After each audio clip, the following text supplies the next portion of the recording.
Catéchisme de l'Église catholique abrégé, les sacrements suite, le sacrement du mariage. Question 337. Quel est le dessein de Dieu sur l'homme et sur la femme? Réponse. Dieu qui est amour et qui a créé l'homme par amour, l'a appelé à aimer. En créant l'homme et la femme, il les a appelés dans le mariage à une intime communion de vie et d'amour entre eux. À cause de cela, ils ne sont plus deux, mais un seul. Matthieu chapitre 19, verset 6. En les bénissant, Dieu leur a dit « Soyez féconds et multipliez-vous ». Genèse chapitre 1, verset 28. Pour quelle fin Dieu a-t-il institué le mariage?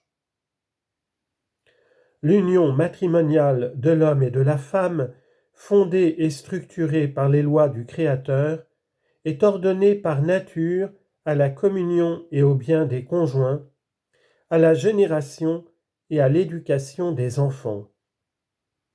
Selon le plan originel de Dieu, l'union matrimoniale est indissoluble, comme Jésus-Christ l'a affirmé. Ce que Dieu a uni, que l'homme ne le sépare pas. Marc chapitre 10, verset 9. Comment le péché menace-t-il le mariage?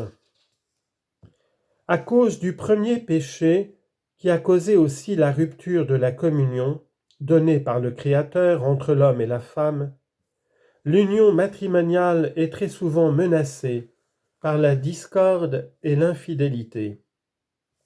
Cependant, dans son infinie miséricorde, Dieu donne à l'homme et à la femme la grâce de réaliser leur union de vie selon son dessein divin originaire.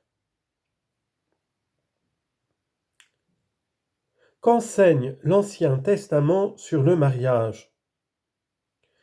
Tout particulièrement à travers la pédagogie de la loi et des prophètes, Dieu aide son peuple à faire mûrir progressivement en lui la conscience de l'unicité et de l'indissolubilité du mariage.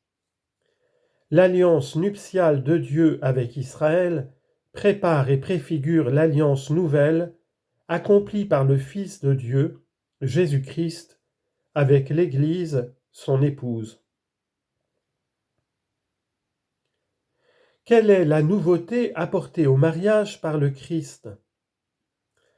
Jésus-Christ a non seulement restauré l'ordre initial voulu par Dieu, mais il donne la grâce pour vivre le mariage dans sa dignité nouvelle de sacrement, qui est le signe de son amour sponsal pour l'Église. Citation. « Vous les hommes, aimez votre femme à l'exemple du Christ, il a aimé l'Église. » Éphésiens chapitre 5, verset 25. Le mariage est-il une obligation pour tous?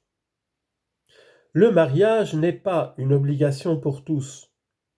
En particulier, Dieu appelle certains hommes et certaines femmes à suivre le Seigneur Jésus dans la voie de la virginité et du célibat pour le royaume des cieux, les faisant renoncer au grand bien du mariage pour se soucier des choses du Seigneur et chercher à lui plaire exclusivement.